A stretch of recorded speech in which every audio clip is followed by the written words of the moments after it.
नमस्कार, आप सभी का एक बार फिर से स्वागत है। हम पिछले वीडियो में बात कर रहे थे एक ऐसी श्रृंखला की जहां पर हम बात कर रहे हैं कुछ राजनेताओं, दार्शनिकों, विचारकों, उनके कुछ प्रमुख आइडियाज़ पर, उनके कुछ प्रमुख विचारों पर। और इस कड़ी में हमने शुरुआत की थी गांधी के साथ में। जब हम गांधी पर बात कर रहे थे तो पहले वीडियो में हमने इस पर बात की थी कि गांधी उचित की पहचान कर कैसे रहे हैं। गांधी के अनुसार कोई काम करना चाहिए तो क्यों करना चाहिए और उसके पीछे का औचित्य क्या है। गांधी की मनुष्य की समझ क्या है। दुनिया में दो तरीके की समझ मनुष्य को लेकर के है। एक वर्ग ये मानता है कि मनुष्य शरीर है और दूसरा वर्ग ये मानता है कि मनुष्य चेतना है। और गांधी इसी बात पर जोर देते हैं कि मनुष्य एक चेतना है और उस चेतना के आधार पर गांधी उचित की पहचान करते हैं। वो उसके पीछे का कारण जो बताते हैं वो ये मानते हैं कि चेतना चूंकि सार्वभौमिक होती है और सत्य भी सार्वभौमिक होता है, इसलिए हमको ऐसी चीज़ों पर को ही आधार बनाना चाहिए जो नश्वर ना होकर के सार्वभौमिक हो, शाश्वत हो और हमेशा चलने वाला हो। इसी कड़ी में हमने शुरुआत की थी। आगे जो पहली बात अभी हम करने जा रहे हैं गांधी की, उसमें यह है कि आजकल हम सब लोग सुन रहे हैं कि पूरे भारत में एक बड़ी बात चल रही है जातीय जनगणना की। तो हम ये जानेंगे कि गांधी जातीयता का समर्थन कर रहे हैं या वर्ण व्यवस्था का समर्थन कर रहे हैं। गांधी की वर्ण व्यवस्था और जाति व्यवस्था में अंतर क्या है। गांधी यदि वर्ण व्यवस्था का समर्थन करते हैं तो क्यों करते हैं। तो हम आज देखेंगे गांधी के नजरिए से वर्ण व्यवस्था क्या है। और दुनिया में जातियों को लेकर के जो दो बड़े लोग भारत में बात किए हैं उसमें से गांधी और दूसरे अम्बेडकर हैं।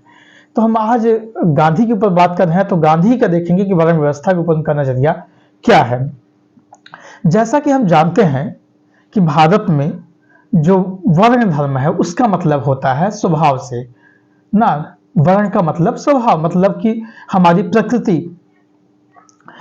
और ये जो प्रकृति है, जो स्वभाव, उसको माना जाता है भारतीय समाज में, भारत की परंपरा में, कि ये प्रकृति प्रदत्त होता है, उसको चेंज नहीं किया जाता है। और गांधी उसी धर्म या स्वभाव या वर्ण उसके बारे में बात करते हुए कहते हैं कि मूलतः कर्म आधारित है, कर्तव्य आधारित है। गांधी कहते हैं कि वर्ण एक नियम है और उस नियम के आधार पर हम कर्तव्यों का निर्धारण करते हैं और यह नियम जन्मजात होता है।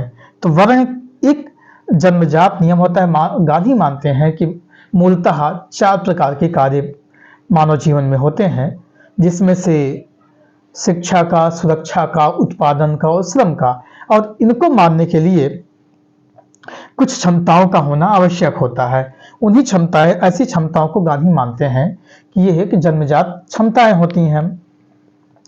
और वो क्षमताएं जन्मजात और प्राकृतिक होने की वजह से क्या करते हैं कि वर्ण व्यवस्था का, गांधी कहते हैं कि इससे एक आदर्श समाज व्यवस्था का निर्माण होता है। और गांधी मानते हैं कि वर्ण व्यवस्था आदर्श समाज के निर्माण में सहायक है। गांधी वर्ण व्यवस्था का समर्थन इसलिए करते हैं कि उनको एक आदर्श समाज का निर्माण करना है। गांधी के अनुसार आदर्श समाज कैसा होता है।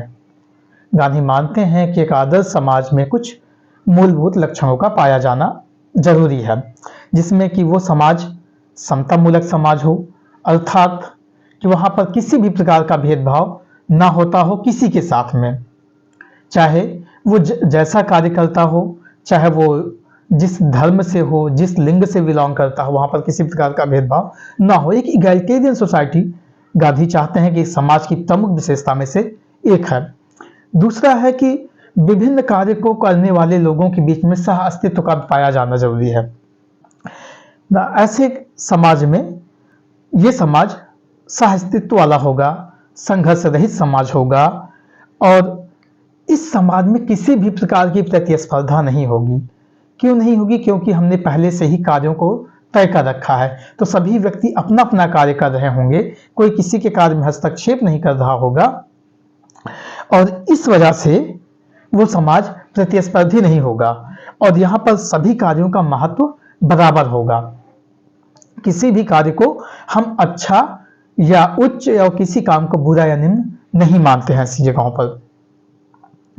और जो लोग कार्य कर रहे होते हैं सभी लोग जो है बराबर होते हैं। गांधी कार्यों के चयन की आजादी को नहीं मानते हैं।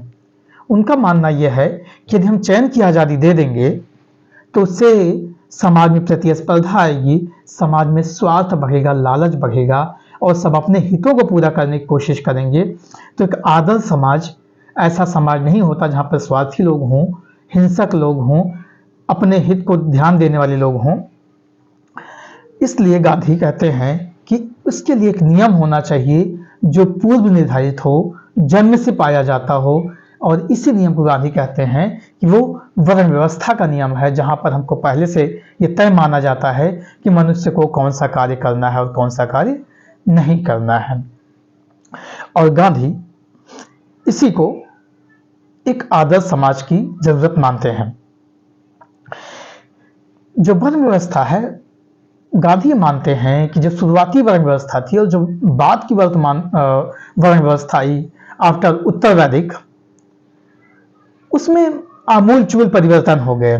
गांधी का मानना था कि जो वर्ण व्यवस्था पहले जन्म आधारित थी और वो मानते थे कि जो क्षमताएं होती हैं वो प्रकृति प्रदत्त और जन्मजात होती हैं और इन आधारों पर ये मानते थे कि जो लोग कार्य करते हैं वो कार्यों के आधार पर उनका में अंतर होता है, व्यक्तियों या चेतना के आधार पर कोई अंतर नहीं पाया जाता है। चेतना के आधार पर, आत्मा के आधार पर व्यक्ति वही होता है। और गांधी कार्यों का विभाजन कर रहे हैं, व्यक्तियों का विभाजन नहीं कर रहे हैं। गांधी का मानना था कि जो वर्ण व्यवस्था है वो ऊर्ध्वाधर न होकर के क्षैतिज है, जहां पर सभी व्यक्ति समान है। समस्या तब हुई जब इस क्षैतिज वर्ण व्यवस्था को ऊर्ध्वाधर बना दिया गया और ये माना गया कि अमुक कार्य ज्यादा बेहतर है, ज्यादा श्रेष्ठ है बजाय किसी दूसरे कार्य के। मतलब शिक्षा ग्रहण करना श्रम करने से ज्यादा उच्च माना जाने लगा। गांधी मानते थे कि ये वर्ण व्यवस्था समाज की ये बुराई हुई कि हमने वर्ण व्यवस्था में जो क्षैतिज विभाजन था कार्यों का उसको हमने ऊर्ध्वाधर बना दिया। गांधी का मानना था कि किसी भी कार्य को जो है गरिमा और प्रतिष्ठा का निर्धारण से कार्य से नहीं होना चाहिए और किसी भी व्यक्ति पर किसी का प्रभुत्व नहीं होना चाहिए। समाज गैर प्रभुत्व मूलक होना चाहिए। गांधी कहते थे कि ऐसे समाज में सब अपने अपने विषय के, सब अपने अपने क्षेत्रों के विशेषज्ञ होंगे और एक ऐसा समाज बनेगा जो विशेषज्ञतापूर्ण समाज होगा।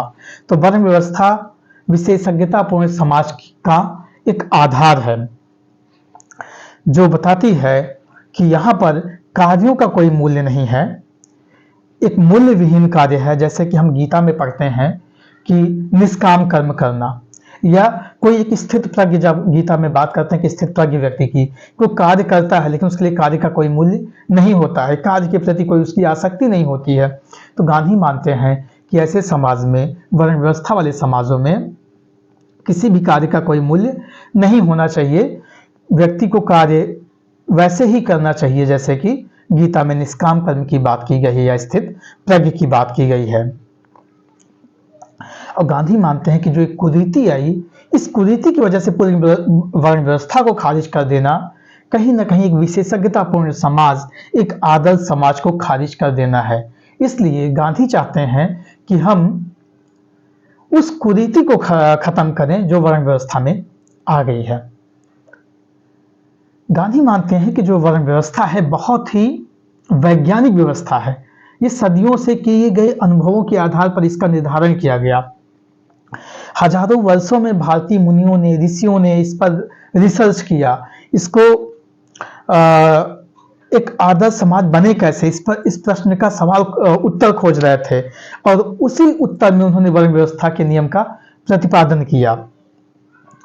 और इन्हीं लोगों ने बताया कि जो मनुष्य होते हैं उनकी मानसिक और शारीरिक क्षमताएं अलग अलग होती हैं और ये भेद प्राकृतिक भेद है। इसमें जो क्षमता में अंतर है वो प्राकृतिक और जन्मजात है। और यही बात भारत के कुछ दर्शन में, जिस प्रकार गांधी पर बड़ा प्रभाव रहा, जैसे कि सांख्य दर्शन हो गया ना, जैन हो गया, गीता हो गई, तो उनका बड़ा प्रभाव गांधी पर रहा। तो सांख्य दर्शन में, जैसा कि हम जानते हैं, या कभी दर्शन पे बात करेंगे उस पर बात करेंगे, कि सांख्य दर्शन में 3 गुणों की बात की गई है। वो माना गया कि मनुष्यों में 3 प्रकार के गुण पाए जाते हैं, सत्व, रजस और तमस, और इन 3 प्रकार के गुणों से, इनके मिलन के अनुपातिक आधार पर मनुष्य में क्षमताओं का निर्माण होता है, और उन क्षमताओं से 4 प्रकार के वर्णों का निर्माण होता है, जिसको हम बोलते हैं ब्राह्मण, क्षत्रिय, वैश्य और शूद्र।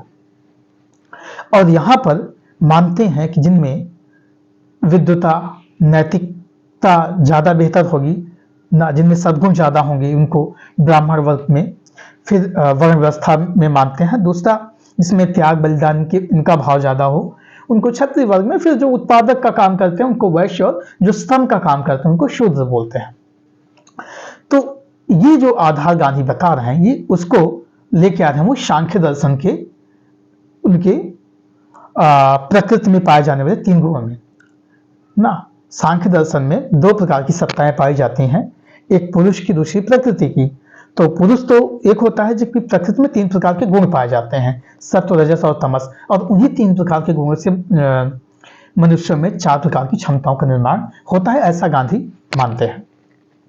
आज भी हम ये जानते हैं, आज के विज्ञान में, कि जो क्रोमोसोम से माना जाता है, जो आनुवंशिकी की हम नियम पढ़ते हैं, जो आने वाली जनरेशन होती है अपनी पुरानी जनरेशन से, गुणों का उनके अंदर रूप, रंग, शकल, डीएनए से जो हम चेक करते हैं, वो ट्रांसफर होते हैं। तो गांधी मानते थे कि उन गुणों के आधार पर, सत्व, रजस और तमस के आधार पर जो वर्ण व्यवस्था बन रही है, वो बहुत ही बेहतर और आदर्श समाज की ओर लेके जा रही है। दूसरा, मानते थे कि जो वर्ण व्यवस्था है उससे एक आदर्श मनुष्य का भी निर्माण हो रहा है। पहली बात हमने जाना कि वर्ण व्यवस्था से आदर्श समाज बन रहा है, क्यों बन रहा है, कैसे बन रहा है ये। दूसरा, कि वर्ण व्यवस्था से एक आदर्श मनुष्य का भी निर्माण होता है, तो कैसे होता है।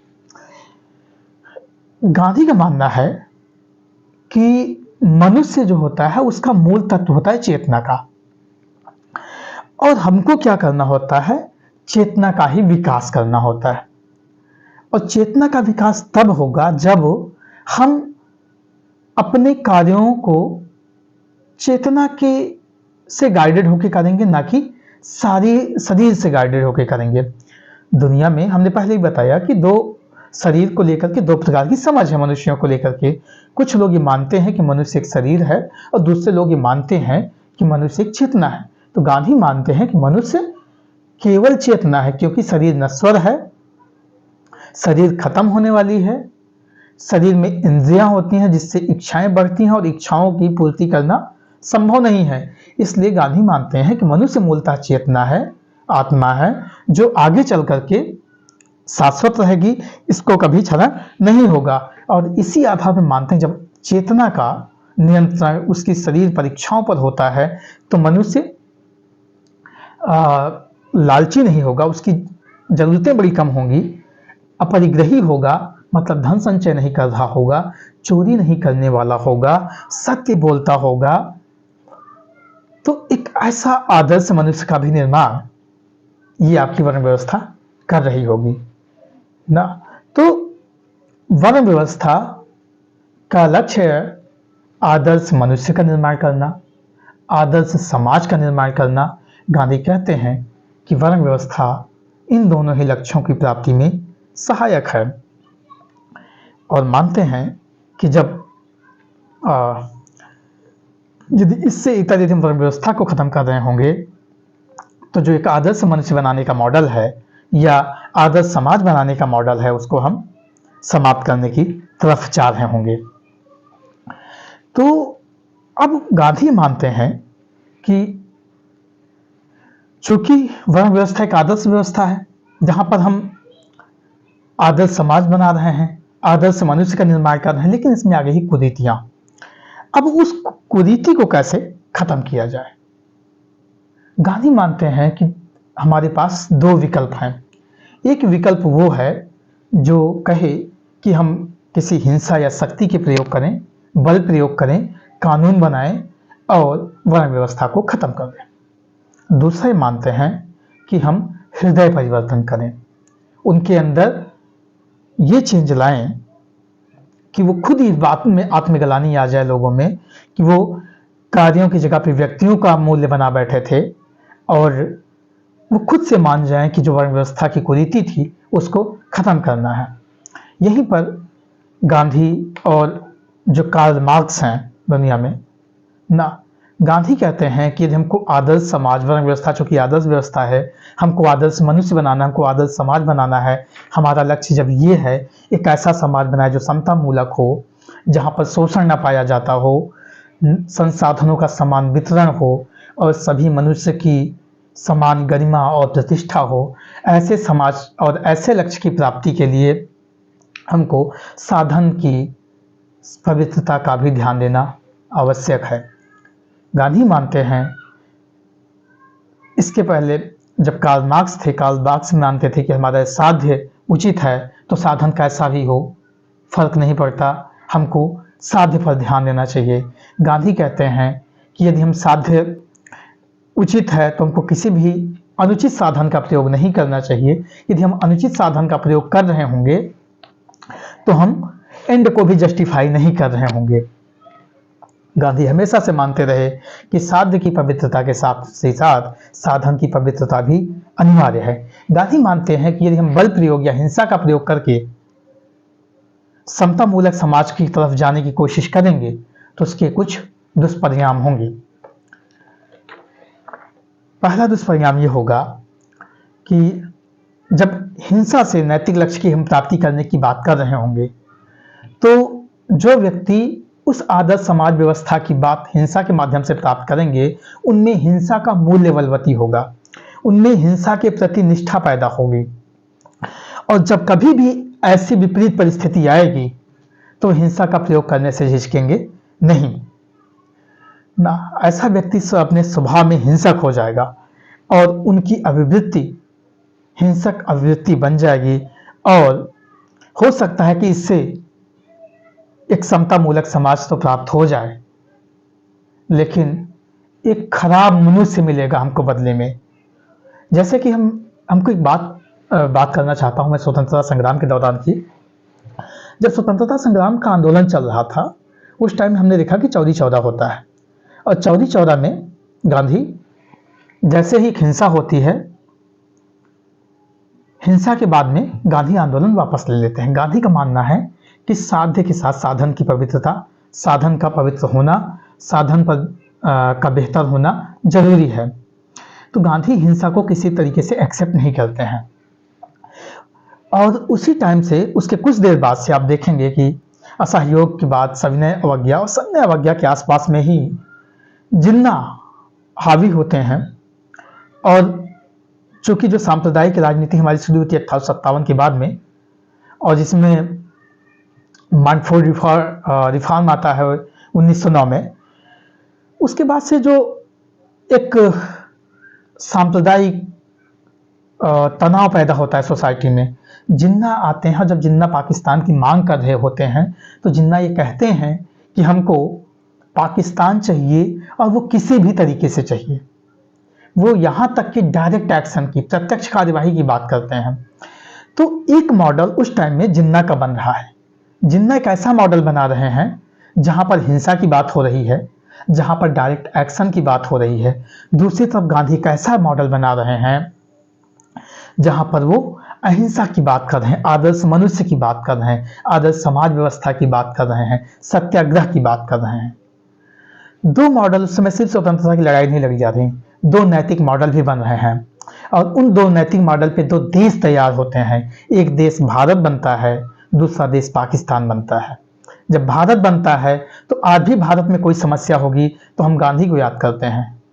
दूसरी तरफ पाकिस्तान धर्म के नाम पर बना देश, पाकिस्तान हिंसा के नाम पर बना देश आज एक फेल्ड स्टेट है, एक असफल देश बन बैठा है। तो हमको इस बात को समझना होगा कि गांधी उस समय में जो आज से 70-75 साल पहले हुआ और जो आज की व्यवस्था हम देख पा रहे हैं, गांधी कितने दूरदर्शी थे। तो गांधी का मानना था कि मनुष्य में जो भावनात्मक पक्ष है, प्रेम का, संवेग का, वो बचा रहना चाहिए। इसीलिए गांधी कभी हिंसा की बात नहीं कर रहे हैं। और दूसरी बात, गांधी मानते थे कि हिंसा हमेशा प्रतिहिंसा को जन्म देती है। तो जिस समाज में घृणा और द्वेष बढ़ रहा होगा, बंधुत्व भाईचारा समाप्त हो रहा होगा, उस समाज में सहिष्णुता समाप्त हो जाएगी। जैसा कि कई उदाहरण आजकल देखने को मिलते हैं भारतीय समाज में, कि जब हम बुलडोजर की बात कर रहे होते हैं, जब हम सरकारों में दमन की नीतियों की बात कर रहे होते हैं, जब न्यायोत्तर न्याय के बियॉन्ड, जस्टिस सिस्टम के बियॉन्ड हम न्याय की बात कर रहे होते हैं, जब सरकारें न्याय करने लगती हैं बिना किसी पक्ष को देखे हुए, तो कहीं ना कहीं गांधी का ये पहलू कमजोर होता दिखता है। गांधी का मानना था, अभी हाल की देवरिया की घटना हम सबको पता होगी कि वहां पर दो पक्षों में लड़ाई, और उसके बाद से जो समाज का ताना बाना बदल रहा है वो अभी दिख रहा है। पिछले कुछ दिनों से जो घटनाएं हुई हैं, या पिछले कुछ सालों में जो पूरे समाज का नेचर बदला है।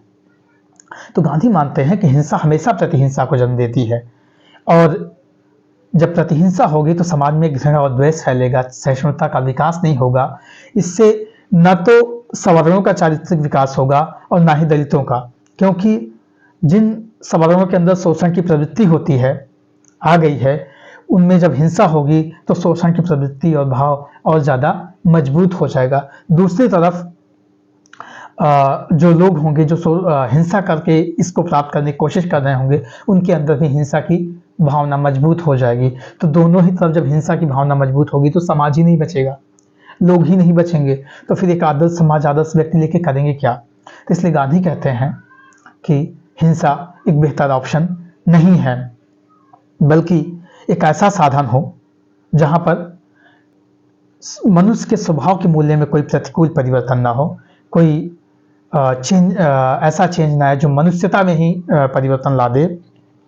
इसके लिए गांधी कहते हैं कि एक बेहतर ऑप्शन है सत्याग्रह का, और सत्याग्रह के लिए कहते हैं कि हम उसके लिए कोशिश करेंगे हृदय परिवर्तन की, कि जो लोग ये अपराध कर रहे थे, जिन लोगों को ये लगा कि वर्ण व्यवस्था हमारी खराब हो गई है, उन लोगों को जिन लोगों को ये पता चला कि वर्ण व्यवस्था में कुरीति आ गई है, उनको उनका हृदय परिवर्तन किया जाए। तो सवर्णों के मन में एक, तो गांधी मानते हैं कि हमको हृदय परिवर्तन का सहारा लेना चाहिए। हृदय परिवर्तन से जो सवर्ण लोग हैं, जो अपने आप को प्रभुत्व मूलक समझते हैं सोसाइटी में, उनको लगता है कि ये हम ही सर्वश्रेष्ठ हैं, उनके मन में ग्लानि का बोध पैदा होगा। और स्वतंत्रता, मतलब कि जब ग्लानि का बोध आएगा तो वो क्या करेंगे, उनको लगेगा कि जो सामने वाला व्यक्ति है स्वयं को पीड़ा पहुंचा रहा है, और पीड़ा पहुंचा करके हमारे हृदय परिवर्तन की कोशिश कर रहा है, जिसमें सत्याग्रह कर रहा है, भूख हड़ताल कर रहा है। तो जब हम पीड़ा, अपने खुद पीड़ा सह करके किसी को समझाने की कोशिश करते हैं, तो उसको लगता है कि ये हमने गलत किया, उसके अंदर प्रायश्चित का भाव आता है, ग्लानि बोध आता है।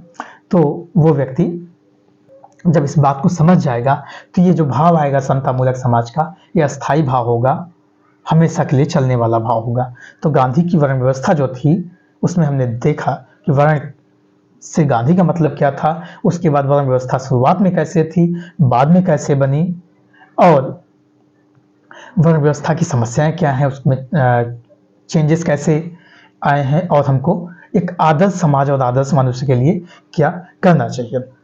हालांकि ये गांधी का विचार है, मेरा कोई विचार नहीं है। तो गांधी की वर्ण व्यवस्था यही थी, गांधी यही मानते थे।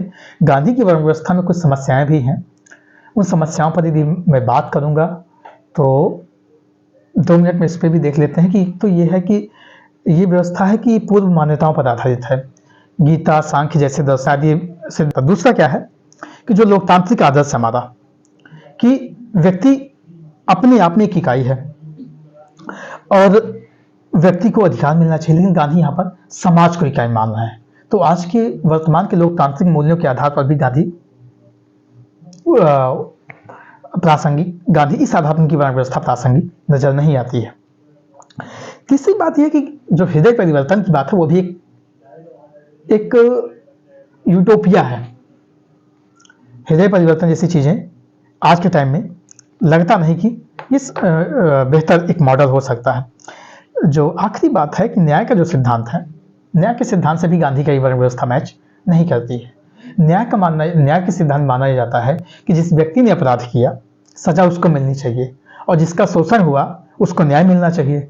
लेकिन अपराध आज से 1000 साल पहले हुआ और न्याय आज किसी पीढ़ी को मिले, या अपराध आज हो और न्याय 1000 साल बाद मिले, तो ये न्याय के सिद्धांत के साथ भी ठीक नहीं है, क्योंकि यहाँ पर जो शोषण कर रहा है उसको दंड नहीं मिल रहा है और जो शोषित हुआ उसको न्याय नहीं मिल रहा है। तो गांधी की कुछ ये थी वर्ण व्यवस्था की बात, और वर्ण व्यवस्था के समर्थन, उसकी कुछ समस्याएं, उस पर हमने बात की है। फिर मिलेंगे गांधी के ही किसी अन्य सिद्धांत के साथ में, और अगले वीडियो में हम बात करेंगे गांधी के न्यायिकता पर, ट्रस्टीशिप थ्योरी पर, या उनके सत्याग्रह पर, 7 सामाजिक पाप पर। इन सब पर हम मिलते हैं। धन्यवाद यहाँ तक सुनने के लिए। यदि कोई सुझाव हो तो आप कमेंट बॉक्स में बता सकते हैं, और चैनल के साथ जुड़े रहिएगा, लाइक कीजिएगा, सब्सक्राइब कीजिएगा। बहुत बहुत धन्यवाद।